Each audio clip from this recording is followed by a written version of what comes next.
नमो नमः। एक बार फिर से स्वागत है आपका व्याकरण वाणी परिवार में। और आज हम जो पढ़ने वाले हैं ये बड़ी रोचक कहानी है भाई।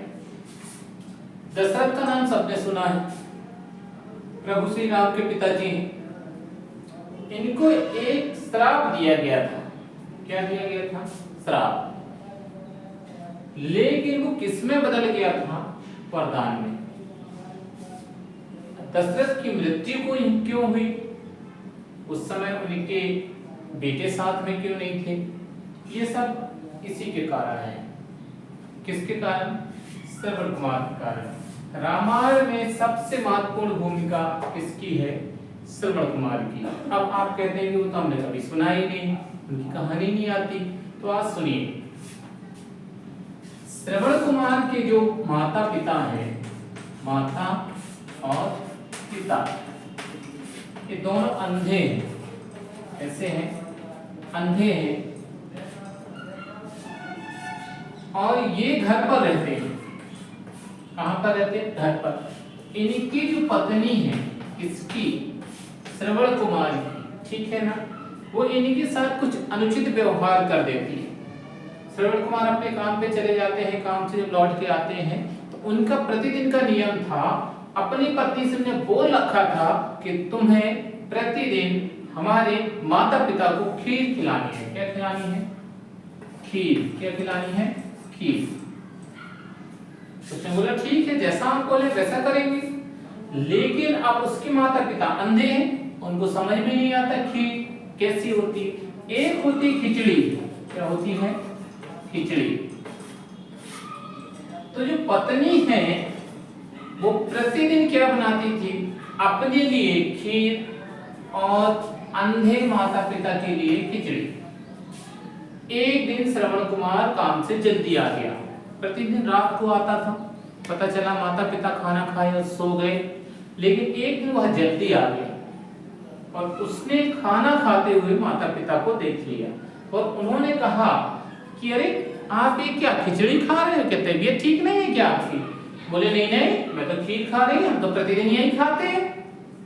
उस दिन श्रवण कुमार को पता चल गया कि पत्नी अपने लिए तो खीर बनाती है, लेकिन मेरे माता पिता के लिए खिचड़ी बनाती है।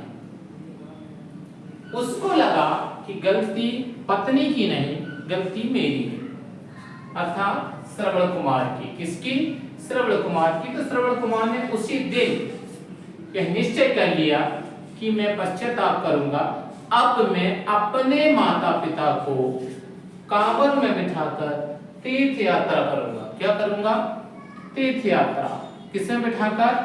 कांवर में बिठाकर। कांवर समझते हैं आप? वो पहले बर्मन लोग जो नदी से पानी लाते थे, सामने लकड़ी का बना रहता है, पीछे बना रहता है, उसमें बिठाते हैं और फिर ले जाते हैं। तो श्रवण कुमार ने घर छोड़ा, ठीक है, माता पिता को किसमें बिठाया? कांवर में बिठाया, ठीक है। ऐसे माता पिता को यहाँ बैठाए और चल दिए, ठीक है। कहाँ? तीर्थ यात्रा के लिए। याद रखिएगा, आगे पिताजी बैठेंगे, पीछे माताजी बैठेंगे। तो चल दिए। तो जब यह जंगल में पहुंचे, घूमते घूमते एक जंगल में पहुंचे, जंगल से निकल रहे थे, वहां से रास्ता था जाने का। वहीं पर उनके माता पिता को प्यास लगी। क्या लगी? प्यास। तो प्यास लगी तो उन्होंने कहा श्रवण पानी ले आओ। तो श्रवण जो है, ठीक है, तमसा नदी में जल लेने के लिए जाता है। किसके लिए? जल लेने के लिए। वहीं पर शिकार करने। क्या करने? शिकार करने। कौन आता है? दशरथ। कौन? दशरथ। किसका शिकार? सिंह का। सिंह का मतलब शेर का। किसका शिकार करने आया है? शेर का। अब देखिए, श्रवण कुमार अपने माता पिता को एक पेड़ के नीचे बैठाकर छांव में चला गया। कहां? जल लेने। और जब जल लेने लगा तो एक उसके पास तांबे का पात्र था, उसको जल में उसने ऐसा किया, फिर पानी छोड़ दिया, फिर ऐसा किया, फिर पानी छोड़ दिया। उसी समय ये शेर जो पूरे दिन से दशरथ को परेशान कर रखा, दशरथ परेशान हो गया उसको मारने के लिए, फिर मार नहीं पाया। बड़ा चतुर चालाक, जहां देखिए जैसे ही तैयार हो भाग जाए। तो दशरथ को गुस्सा आ गई, एक क्रोध आ गया। क्या आ गया? क्रोध। किसको? दशरथ को। तो दशरथ ने क्या किया कि नदी की तरफ वह शेर गया हुआ था, वही श्रवण कुमार पानी भर रहा था। दोनों को समझने में गलती हो गई, क्योंकि जब शेर पानी पीता है तो जीभ से ऐसे ऐसे पीता है तो आवाज आती है, और उसी समय श्रवण कुमार ने बर्तन को ऐसे ऊपर किया और रख दिया, तो ऐसा लगा कि शेर जो है वो पानी पी रहा है। उसने यूं धनुष ली, बाण उठाई और उनको एक शब्द विद्या दी थी। किसको? दशरथ को। कौन सी शब्द भेदी? एक विद्या आती थी जिसको नाम से पढ़ दिया जाएगा, ये धनुष जाके उसी को, बाण उसी को लगेगा और किसी को नहीं लगेगा, चाहे वो कहीं भी छुप के बैठा हो। लेकिन इसमें एक गड़बड़ी ये हो रही है कि दशरथ ने अभी देखा नहीं है कि वो शेर ही है, उसने देखा नहीं है कि वो शेर ही है। दशरथ ऐसे पकड़ा और शब्द वेदी बाण यत करोति यह ध्वनि सहयोग करोति प्रहारम, उन्होंने पढ़ दिया सहयोग करोति ध्वनि सहयोग करोति प्रहारम। उन्होंने कहा जो ये आवाज कर रहा है ये उसको जाके लगे, ये नहीं कह सके कि शेर को जाके लगे, उन्होंने नहीं बोले बिल्कुल, जाके किसको लगी? जो आवाज कर रहा है। तो यहाँ आवाज कौन कर रहा था? श्रवण कुमार को जाके लग गई। और जब लगी एक करुण आवाज सुनाई दी, करुण मतलब दर्द भरी आवाज सुनाई पड़ी। ये दौड़ के गए, श्रवण कुमार से पूछे कौन हो? उसने बताया कि मेरे माता पिता अंधे हैं और वन में पानी के लिए प्यासे बैठे हैं, तो आप जाइए, आपसे निवेदन है आप उनको जल दीजिए। आप श्रवण कुमार की वहां पर मृत्यु हो गई। दशरथ को बड़ा दुख हुआ कि मेरे कारण एक निर्दोष मारा गया। दशरथ गए, धीरे धीरे धीरे धीरे गए बिल्कुल, कि इनके अंधे माँ बाप पानी पी ले, फिर मैं बताऊंगा कि कौन हो।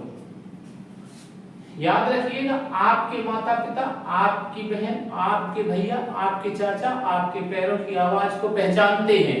अगर नहीं है विश्वास तो आज करके देख लीजिएगा प्रयोग। घर का हर सदस्य आपके पैरों की आवाज को पहचानता है कि कौन आया है। तो श्रवण कुमार के माता पिता भी जानते थे अपने बेटे की पैर की आवाज, चलने का तरीका, बोलने का। तो जैसे ही दशरथ जी आए धीरे धीरे, तो उन्होंने कह दिए कि कौन हो? अंधे हैं लेकिन पहचान गए कौन हो? मेरा श्रवण नहीं है। श्रवण नहीं हो तुम कौन हो? तो उन्होंने कहा कि मैं दशरथ हूं। अयोध्या का राजा कौन? दशरथ। तो बोले मेरा श्रवण कहाँ है?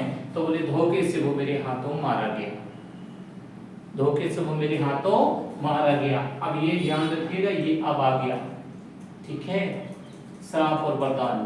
तो धोखे से मेरे हाथों मारा गया, तो उन्होंने भी श्राप दे दिया कि याद रखना है राजन, राजन तुम याद रखना, जैसे मेरी मृत्यु के समय हम देह त्याग रहे हैं, हम दोनों मतलब माता पिता दोनों क्या कर रहे हैं?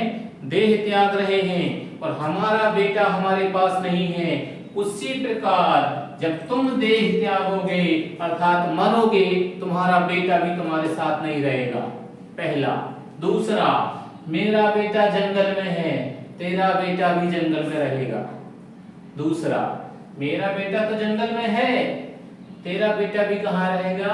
जंगल में। तीसरा, हम पितृ वियोग में मर रहे हैं, पुत्र के वियोग में, बेटे के वियोग में, तुम भी मरोगे अपने बेटे के वियोग में।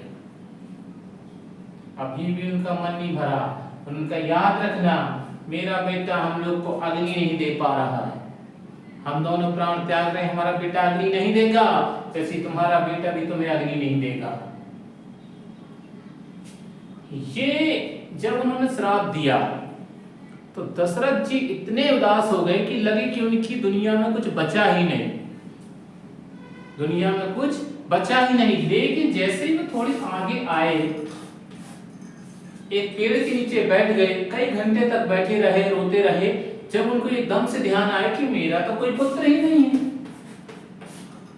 और मुझे तो श्राप मिला है कि मेरे घर पे संतान की प्राप्ति नहीं होगी, इसीलिए तो उन्होंने 3-3 शादी की ना, उनको श्राप मिला है कि उनके घर में पुत्र प्राप्ति नहीं होगी। तो कह रहे हैं, उनको ध्यान आया कि मेरे यहाँ पुत्र प्राप्ति नहीं है तो फिर मरूंगा कैसे? मैं तो अमर हो गया, या तो मैं अमर हो गया या तो मेरे यहाँ पुत्र प्राप्ति होगी, पक्का है, तो दोनों में जो भी है मेरे लिए तो फायदा है। ये तो श्राप नहीं हुआ है तो वरदान हो गया। क्यों? क्योंकि जब मरेगी तो मरेंगे, पहले बच्चा होगा छोटा तो खिलाएंगे, तो मस्ती तो करेंगे, प्रसन्न तो रहेंगे, जब मरेंगे तब मरेंगे। अब यहाँ दशरथ जी को वरदान के रूप में प्राप्त हो गया। श्राप था कि तुम मरोगे पुत्र वियोग में, बेटा जंगल में रहेगा तब मरोगे, सब उनको याद है। अब क्या हुआ, ये घर आए, उन्होंने दीपक जलवा दिए, किसी को नहीं बता रहे हैं ये कि मुझे क्या श्राप मिला है। उन्होंने कहा मुझे पुत्र प्राप्ति का वरदान मिल गया है। क्या मिल गया है? पुत्र प्राप्ति का वरदान। घर में आके सबको बता दिए, महल में दीपक जलवा दिए। तो ये जो पुत्र प्राप्ति हुई राम की, लक्ष्मण की, भरत की, शत्रुघ्न की, ये किसकी वजह से हुई? श्रवण कुमार की वजह से। किसके? श्रवण कुमार के। क्योंकि इसके पहले उनको ये श्राप मिला था कि आपको पुत्र प्राप्ति नहीं होगी, लेकिन जिसने श्राप दिया था उससे ज्यादा ताकतवर, उससे ज्यादा शक्तिशाली कौन? श्रवण कुमार के माता पिता। इसलिए वो श्राप वरदान के रूप में सिद्ध हो गया। अब ये जो श्रवण कुमार है, इसके माता पिता शक्तिशाली क्यों है? तो पहले सुन लीजिए, कारण बता देता हूं आपको। बचपन से अंधे हैं दोनों, और जो बचपन से अंधा है वो कभी गलत काम नहीं कर सकता। अच्छे से याद रखिएगा, पहले अंधा आदमी चोरी नहीं कर सकता, जाएगा कैसे और आएगा कैसे, दूसरे घर का रास्ता कैसे पता? अपने जैसे थोड़ी ना कि बांधे चढ़े कूद गए, दूसरे घर से बीज चुरा के ले आए, आम चुरा के ले आए, घर में बैठे बल्ले बल्ले, ऐसा नहीं है भैया। अंधा है, कहां से जाएगा? पहला। दूसरा, किसी को बेवकूफ नहीं बना सकता। तीसरा, जब किसी को देखेगा ही नहीं तो उसके मन में कुछ ऐसा विचार आ ही नहीं सकता, खराब या अच्छा, वो तो सब अच्छा। कोई उसके सामने कोई गलत करे तो देख नहीं सकता। तो ये तो पुण्य आत्मा हो गए ना, क्योंकि ये तो हमेशा पुण्य काम करेंगे ना, इनसे तो पाप हो ही नहीं सकता। अपने घर में सर्प निकल आए तो अपन दे डंडा, ठीक है, चार चार मिलके मारो, डंडा लाओ, जी जी मारो मारो करते हो। अब इनके घर में निकल आए तो अंधे हैं, क्या कर लेंगे? देखेंगे नहीं उसकी तरफ, तो चला जाएगा।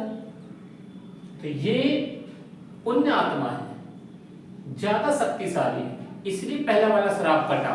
किससे? श्रवण कुमार के माता पिता से।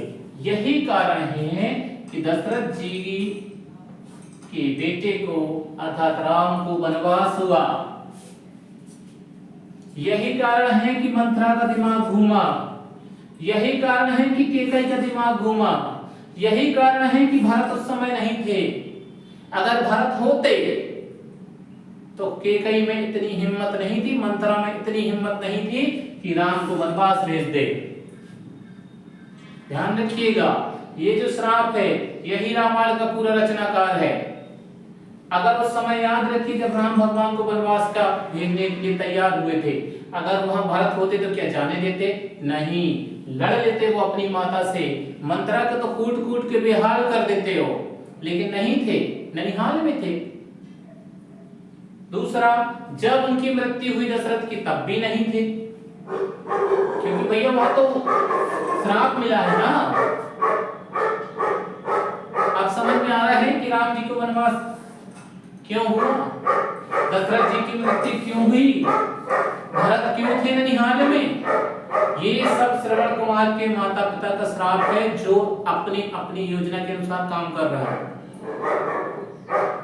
इस कहानी को आप एक बार और सुनिएगा, निश्चित है कुछ जो आपके प्रश्न थे वो समाधान हो गया होगा। ये रोचक कहानी सुनने के लिए और रोचक कहानी नहीं चाहिए, उसको सुनने के लिए व्याकरण वाणी परिवार को, व्याकरण वाणी चैनल को सब्सक्राइब करिए और मस्त रहिए, खुश रहिए, प्रसन्न रहिए। धन्यवाद।